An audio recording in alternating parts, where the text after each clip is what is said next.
નવનિર્માણ વ્યસન મુક્તિ કેન્દ્ર દાહોદ ખાતે નશા વિરુદ્ધ જાગૃતતા અભિયાન યોજાયો. વ્યસન મુક્તિ કેન્દ્ર દાહોદ તમામ પ્રકારની સેવાઓ આપી મદદરૂપ નીવડી રહ્યું છે.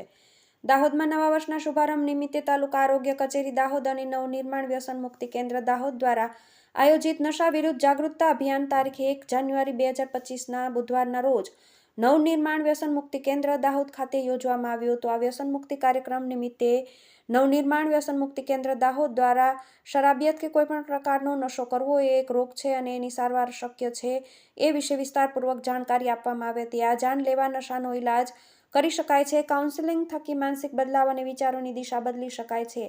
આ નશા સામે લડવા માટે વ્યસન મુક્તિ કેન્દ્ર દાહોદ તમામ પ્રકારની સેવાઓ આપી મદદરૂપ નીવડી રહ્યું છે, જેવી કે દર્દીને ઘરેથી કેન્દ્ર સુધી લઈ આવવાની સુવિધા, નશાથી દૂર રહેવા સેશન, પેશન્ટને સૂવા માટે ઘર જેવી સુવિધા, પેશન્ટ માટે ડિટોક્સ રૂમ, પેશન્ટને કાઉન્સેલિંગ માટે અલગ મીટિંગ રૂમ, સવારે ચા બિસ્કિટ નાસ્તો, બપોરની ચા તથા 2 ટાઈમ પૌષ્ટિક ખોરાક તથા સ્વચ્છ મિનરલ પાણીની સુવિધા, અનુભવી કાઉન્સેલર, સાયકિયાટ્રિસ્ટ, ડોક્ટર તથા જનરલ ફિઝિશિયન ડોક્ટરની સુવિધા, પેશન્ટને મનોરંજન માટે ટીવીની સુવિધા, પેશન્ટને રમતગમત માટે ઇન્ડોર ગેમની સુવિધા. કોર્સ પૂર્ણ કર્યા બાદ આજીવન મદદ અને માર્ગદર્શન. આ નિમિત્તે તાલુકા આરોગ્ય કચેરીના officer doctor Shailesh Rathod, doctor Kinjal Nayak Dahod B division, PSI Bhagora, મનોચિકિત્સક doctor Ramesh Parmar, retired principal MZ Palas અને નવનિર્માણ વ્યસન મુક્તિ કેન્દ્રના પ્રોજેક્ટ ડાયરેક્ટર વિકાસ વર્મા સહિત આલ્કોહોલિક એનોનિમસ મેમ્બર ઉપસ્થિત રહ્યા હતા.